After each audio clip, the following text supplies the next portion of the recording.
Nur Ayani Herlinawati. Teman-teman boleh panggil saya Bu Eni. Saya adalah dosen program studi Sistem Informasi Fakultas Teknik dan Informatika di Universitas Bina Saleh Informatika. Oke, baik. Pada pertemuan hari ini kita akan belajar mata kuliah Web Programming 1. Mohon teman-teman di perkuliahan mata kuliah WP ini mohon bisa mengikuti dengan serius. Karena mata kuliah ini adalah mata kuliah series yang berlanjut. Jadi sekarang semester 2 WP 1, nanti di semester 3 WP 2, dan di semester 4 teman-teman akan menyelesaikan series WP ini di WP 3. Oke, nah di sini di Web Programming 1 itu tuh mata kuliah apa sih gitu ya. Nah, maksudnya itu adalah mata kuliah yang membahas teknologi web serta pemrograman web seperti HTML, CSS, PHP, dan JavaScript. Untuk kode mata kuliah WP1 yakni 0610. Lalu di sini selama 3 SKS kita perkuliahannya, dan ini di semester 2. Oke, next. Nah, di sini sebelum kita masuk ke materi perkuliahan, ada beberapa hal yang harus saya sampaikan terkait CPL dan CPMK di mata kuliah ini. Yang pertama, CPL program studi yang dibebankan pada mata kuliah. Nah, di sini yang pertama ada CPL 06, lalu yang kedua CPL 10. Jadi ada 2 CPL yang dibebankan kepada mata kuliah WP1 ini. Yang pertama, CPL 06, mahasiswa mampu mengintegrasikan berbagai komponen dalam proyek sistem informasi dengan menggunakan metode yang sesuai dalam pengolahan data informasi sehingga dapat menghasilkan kinerja yang memenuhi standar mutu dan kualitas yang ditetapkan. Itu CPL yang pertama. Lalu CPL yang kedua ini CPL 10, menguasai konsep dan prinsip integrasi berbagai komponen dalam proyek informasi serta pemilihan metode yang tepat dalam pengolahan data informasi guna menghasilkan kinerja yang sesuai dengan standar mutu dan kualitas yang telah ditetapkan. Nah, lalu berikutnya ini lebih spesifik lagi ke CPMK mata kuliah kita WP1. Jadi CPMK adalah capaian pembelajaran mata kuliah. Ini artinya ketiga CPMK inilah yang teman-teman harus penuhi selama mengikuti WP1 ini perkuliahan kita. Yang pertama CPMK 06.3. Di sini mahasiswa mampu menjelaskan konsep dasar, mengidentifikasi kebutuhan database dengan cermat dan menerapkan teknik pembuatan website menggunakan HTML, PHP, CSS, dan JavaScript. Nah, lalu di sini CPMK yang kedua, CPMK 10.3, mahasiswa dapat membuat layout website yang user friendly dan menerapkan teknik debugging untuk memperbaiki kesalahan dalam kode pemrograman. Lalu yang terakhir CPMK 10.4, mahasiswa dapat mengembangkan situs web sederhana, membuat laporan data dalam format printout, dan menerapkan dokumentasi yang baik. Nah, jadi ketiga CPMK inilah yang harus teman-teman raih atau selesaikan di mata kuliah kita kali ini. Nah, lalu apa aja sih yang akan kita pelajari selama semester ke depan? Di sini ada bahan kajian dan materi ajar yang akan kita pelajari selama semester ke depan di WP1. Yang pertama, pengenalan deskripsi mata kuliah, kontrak kuliah, materi teknologi pemrograman web, dan struktur navigasi. Lalu berikutnya kita akan mempelajari apa itu HTML, lalu berikutnya PHP gitu ya. Jadi awalnya kita belajar dulu HTML terlebih dahulu, lalu di pertemuan selanjutnya kita membahas tentang PHP, lalu berikutnya lagi membahas tentang operator, lalu penggunaan form dan HTTP server,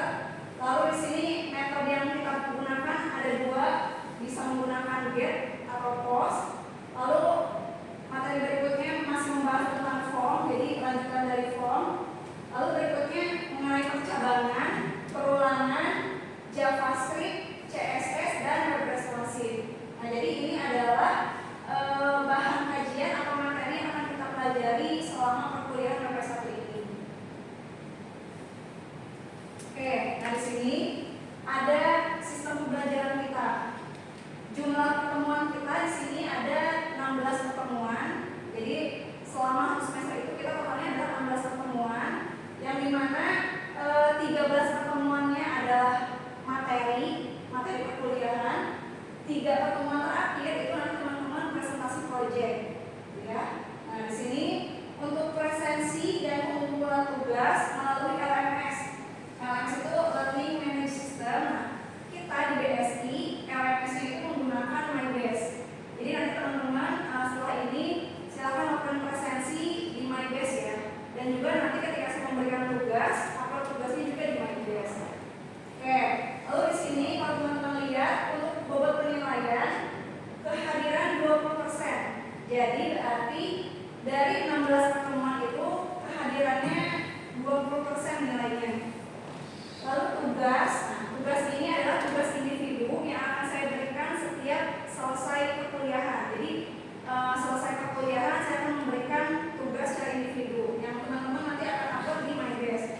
Nah itu bobot penilaiannya 25%. Nah lalu yang paling besar itu penilaian project, yang dimana project ini 55%. Kenapa bisa project sebesar itu persentasenya? Karena mata kuliah PP1 tidak ada UTS dan UAS, sehingga diganti dengan project. Nah, jadi pastikan teman-teman mengerjakan project dengan baik karena di sini bobot penilaiannya cukup besar ya, 55%. Nah, lalu di sini ada range nilainya. Jadi di sini ada grade A, B, C, D, E disertai dengan range angkanya berapa sampai berapa. Di sini kalau yang grade A itu 80 sampai 100, lalu yang B 70 sampai 79, nah yang C 60 sampai 69, D 31 sampai 59, sedangkan yang E itu 30 ke bawah gitu ya.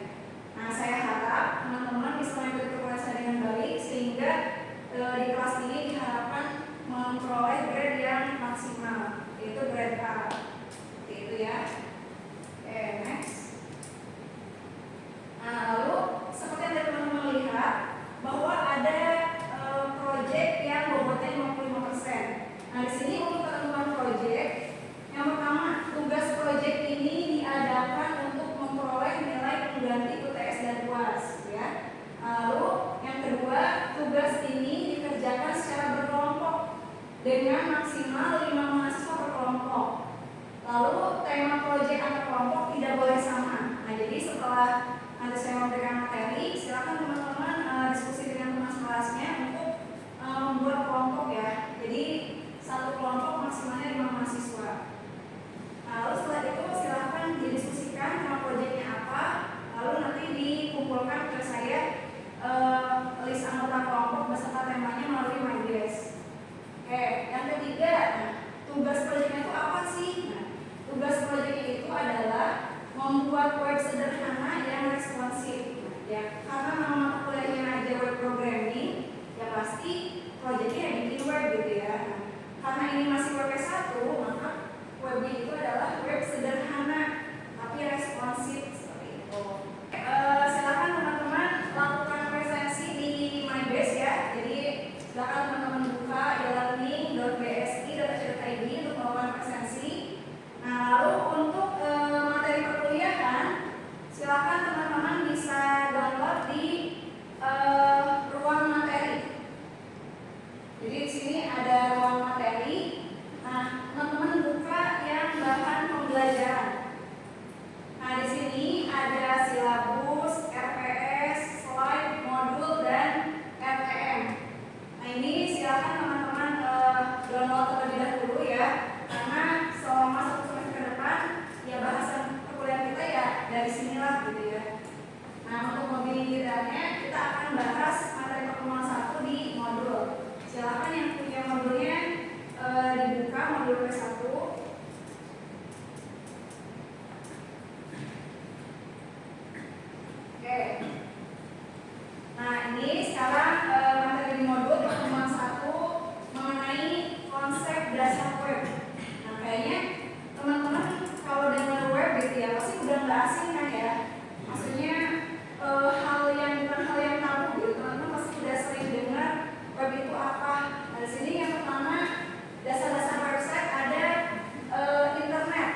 Jadi internet itu diartikan sebagai pertukaran informasi dan komunikasi secara luas dan bebas. Oke, baik, terima kasih Kohar. Silakan beri tepuk tangan dulu. Baik, jawaban Kohar benar ya. Jadi bahwa internet itu bisa digunakan sebagai tempat pertukaran informasi. Nah, di sini untuk penelitiannya, internet itu merupakan kependekan dari internet network, yang berarti rangkaian komputer yang terhubung menjadi beberapa rangkaian jaringan. Nah, di sini sistem komputer terhubung secara global, yang dimana menggunakan TCP atau IP sebagai protokol. Nah, di sini secara umum internet bisa diartikan sebagai tempat pertukaran informasi dan komunikasi yang bisa dilakukan dengan mudah dan bebas di internet tanpa ada batasan. Nah, jadi walaupun internet ini bisa kita akses dengan mudah dan bebas, nah, alangkah lebih baiknya kita sebagai pengguna bisa bijak dalam menggunakan internet gitu. Jadi kita bisa memilah mana yang memang itu konten yang positif, mana yang negatif gitu. Nah, di sini dalam internet itu ada beberapa istilah. Nah, yang sering digunakan yang pertama ada www atau kepanjangan dari World Wide Web, yang merupakan kumpulan server di seluruh dunia yang dapat menyediakan data dan informasi untuk dapat digunakan secara massal. Lalu berikutnya ada website. Nah, website itu adalah situs web yang merupakan sebuah alamat tertentu di www yang menyediakan informasi. Untuk membuka sebuah situs web, Anda dapat menggunakan browser. Lalu berikutnya web page. Nah, sedangkan web page itu adalah halaman web, yang dimana web page ini merupakan bagian dari situs web yang bisa kita umpamakan situs ini sebagai sebuah buku. Maka halaman web merupakan lembaran kertas penyusun buku tersebut. Nah, jadi berarti kalau kita lihat dari pengertiannya, website itu bisa digambarkan kayak buku gitu ya. Nah, sedangkan web page adalah lembar halamannya gitu ya. Nah, lalu berikutnya di sini ada yang keempat homepage atau halaman muka. Nah, homepage merupakan halaman muka dari sebuah situs web atau ibarat cover. Kalau tadi web page adalah lembaran halaman dari buku itu, sedangkan homepage itu adalah covernya gitu ya, cover dari buku tersebut. Nah, homepage biasanya berupa outline dari isi situs web yang bersangkutan. Oke, next selanjutnya. Nah, kita bisa buka internet melalui apa? Melalui browser. Nah, di sini browser adalah aplikasi yang digunakan untuk berselancar di dunia internet. Nah, browser dapat membantu pengguna internet dengan untuk berpindah antar situs web dengan mudah. Nah, browser yang kita kenal itu ada Google Chrome, lalu ada Mozilla Firefox atau Microsoft Edge atau Internet Explorer dan sebagainya gitu ya. Jadi bebas, teman-teman boleh pakai browser manapun. Lalu berikutnya ada URL atau Universal Resource Locator. Nah, di sini URL merupakan suatu alamat yang menunjukkan sebuah halaman tertentu di internet. Nah, contoh URL di sini adalah www.google.com. Nah, berarti kalau tadi kita presentasi di MyBase, URL-nya adalah e-learning.bsi.ac.id. Oke. Lalu di sini yang berikutnya ada hyperlink atau disebut link, yang merupakan sebuah fasilitas yang sangat berperan mempopulerkan pengguna internet karena mampu mereferensikan sebuah teks atau gambar ke alamat lain di internet. Jadi ini hyperlink itu nanti kita akan juga pelajari di bahasa tentang HTML. Jadi nanti kita akan menggunakan perintah ahref gitu untuk membuka sebuah link tertentu gitu ya. Itu tadi beberapa istilah dalam internet ya. Nah, lalu berikutnya, nah di sini ada perangkat lunak web server. Nah, di sini web server adalah sebuah perangkat lunak server yang berfungsi menerima permintaan HTTP atau HTTPS dari klien yang dikenal dengan web browser dan mengirimkan kembali hasilnya dalam bentuk halaman-halaman web yang umumnya berbentuk dokumen HTML. Nah, di sini web server yang kita gunakan atau yang terkenal gitu ya. Di sini yang pertama ada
hierarki, dan campuran.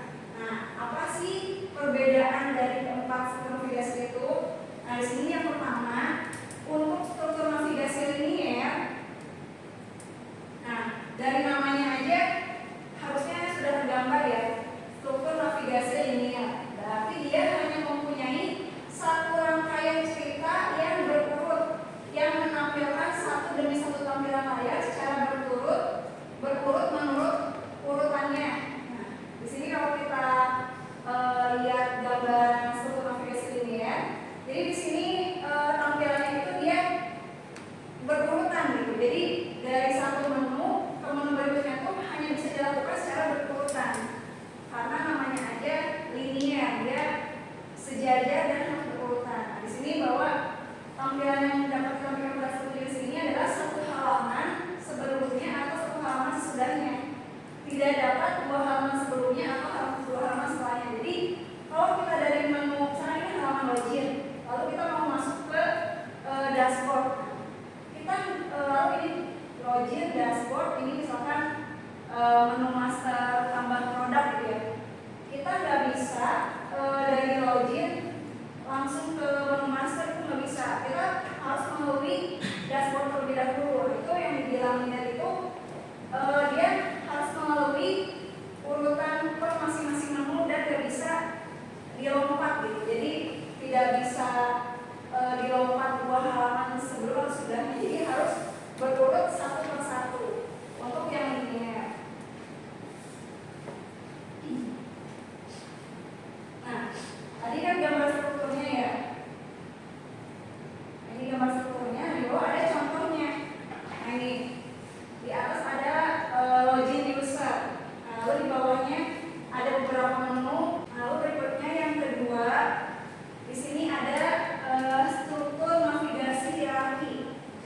Struktur navigasi hierarki bisa disebut dengan struktur navigasi bercabang, yang merupakan suatu struktur yang mengandalkan percabangan untuk menampilkan data berdasarkan kriteria tertentu.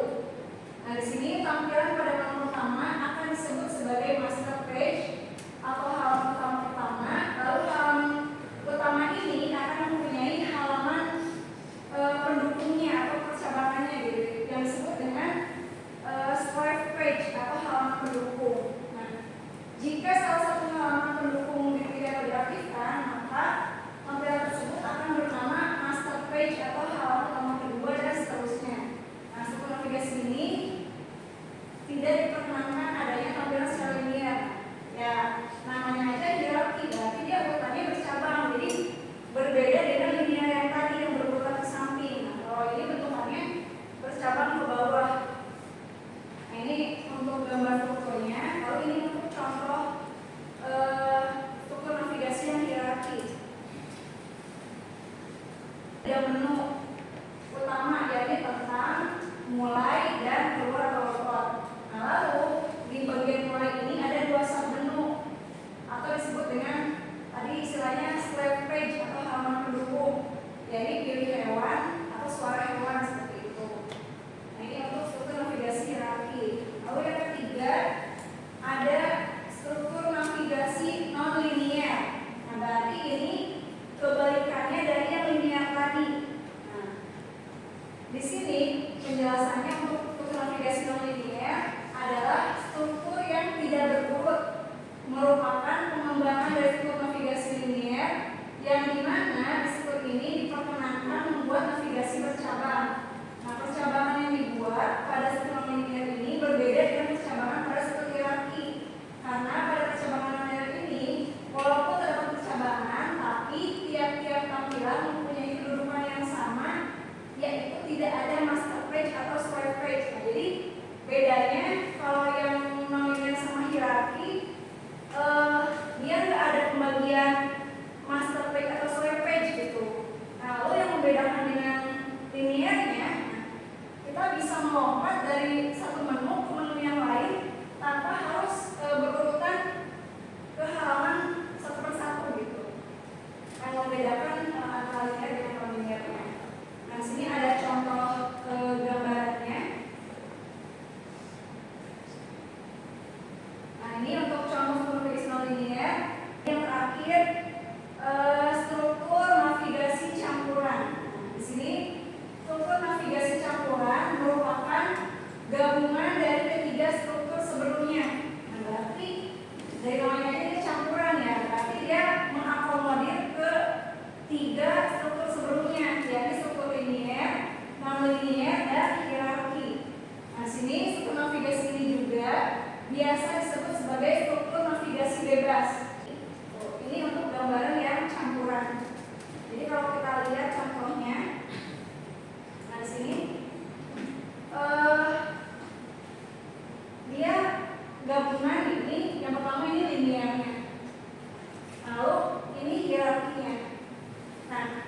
dia bisa mengakses dari sini ke menu yang lain, itu berarti non-linearnya.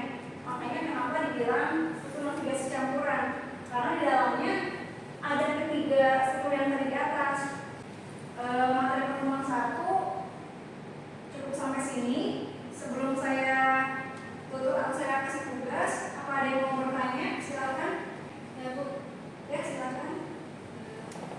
izin tadi masalah sana di antara 4 materi struktur navigasi yang tadi Ibu udah jelasin, yang mana sih yang paling sering digunakan untuk pembuatan web itu? Oke, kan tadi struktur navigasi itu kan ada 4 macamnya ya, linier, non-linier, hierarki, dan campuran. Nah, pertanyaan dari kalian itu katanya mana sih struktur navigasi yang lebih sering digunakan dalam pembuatan web? Nah, jawabannya adalah struktur navigasi yang campuran. Kenapa? Karena kalau pakai yang campuran ini dia mencakup ketiga struktur yang tadi di atas dan bisa penggunaannya juga lebih bebas lagi. Lalu penggunaan lebih lain juga memberikan interaksi yang lebih tinggi.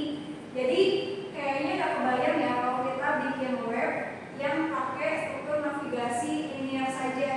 Alangkah user nggak mudah gitu. Jadi dia mau akses halaman kelima, tapi harus berurutan dari halaman 1, 2, 3, 4, 5 gitu ya.